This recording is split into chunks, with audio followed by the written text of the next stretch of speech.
Hi, I'm Jamie Douglas. Thanks. I'm the guy who's been making you laugh and think, as you've been watching the DVD of my smash hit American sitcom Man-Maid. Sure, the show had its controversial moments, particularly that final episode, but I've had my say on the excellent audio commentary. Now I want to give the naysayers a chance to tell their twisted version of the truth. So, I'm going to butt out and let them speak. The problem with marketing Brits to Hollywood is the perception. Americans see them as too intellectual and a bit gay. And with Jamie, of course, they were half right. I was developing this sitcom called Man-Maid, and for the lead part, the man-made, as it were, I needed an unknown, a blank canvas, a nothing. Jamie was perfect for the role of the male housekeeper.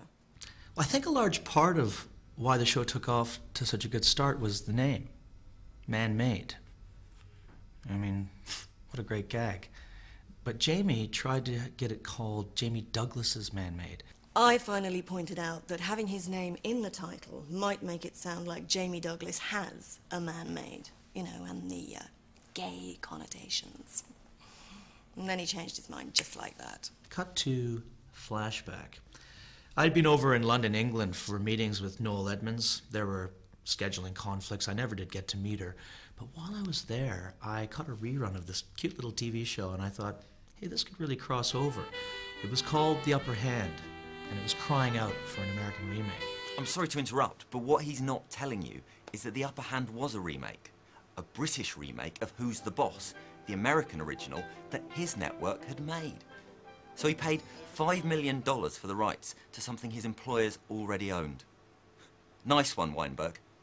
Here's a scene from the first episode of Who's the Boss. I'm Tony Maselli. I'm here about the job. Oh, I'm sorry. There must be a mistake. This job is for a housekeeper. That's me, Mr. Goodmop. Well, my mother's screening everyone. Did you meet her? Yeah, yesterday. You know, she gave me the once-over, kicked me in the tires, put me up on a rack. Well, she should have checked under your hood because you're the wrong sex.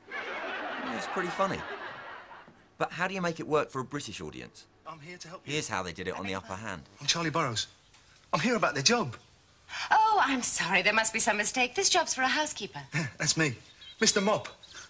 But, well, my mother's interviewing everyone. Did you meet her? Yeah, yesterday.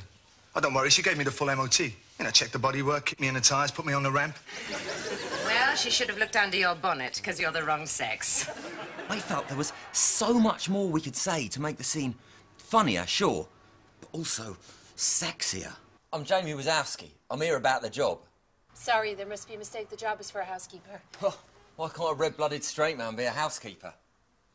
Fair point, and there's no way anyone would think you were one of those. Actually, my mother's screening everyone. Have you met her? Yeah, yesterday.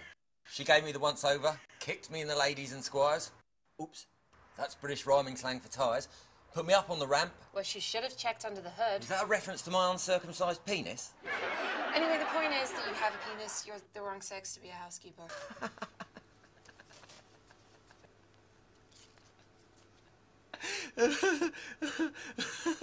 Brilliant. It didn't matter what had gone on behind the scenes. Once that first episode aired, America simply fell in love with Jamie. Yes, it was an immediate #1. I put up with a lot of crap from Jamie. Yeah, the sexist remarks, the 3 AM phone calls from Vegas, the can you pay off this 14-year-old hooker? But it wasn't until he insisted that I got him made chief writer on the show that I thought this is going to be hard to pull off. I did it, though. The network was that desperate for a 3rd season. Well, how badly could it go? Pretty fucking badly. Do you remember that episode of Frasier where they all went to Rwanda? Of course you don't. It didn't happen. That would be stupid. But Jamie had all these random, inconsistent political points he was trying to make. So when he wasn't educating his on-screen daughter about abstinence, he was nut deep in some sexy Bosnian refugee. OK, Scott is just displaying his ignorance there. And like most Yanks, he doesn't understand international politics. I admit, I was naive. He was getting increasingly desperate. The network had decided that the final episode of the season wasn't a rating smash. Man-Maid was over. So Jamie got to writing that final, unforgettable episode. I told him I personally don't find abortion funny. But Jamie said that's not the point. If 100 million rednecks want to see him gun down a homosexual abortion doctor on a primetime sitcom, then that's what we should give them. And, you know, I could see his point.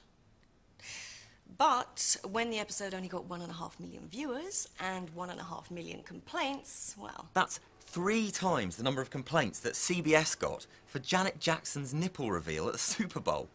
That's like 3 nipples. Well, I guess AIDS would have got you if I didn't. So I guess you're free for a drink after all. Dad?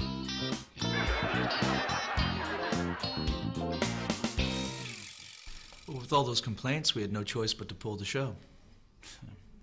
After that, Jamie went back to England and, I guess, obscurity. I'm not sure.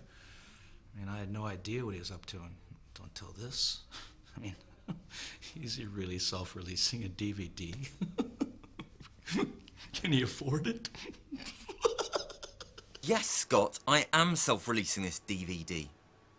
You obviously didn't understand what I was trying to do with season 3. The truth hurts. I tell the truth. And with my truth comes laughter. And the laughter stops the truth from hurting and takes away that pain. So often audiences are left with that numb, neutral feeling. And sure, they're not laughing out loud, but they're not hurting either. So how's that for world-changing comedy?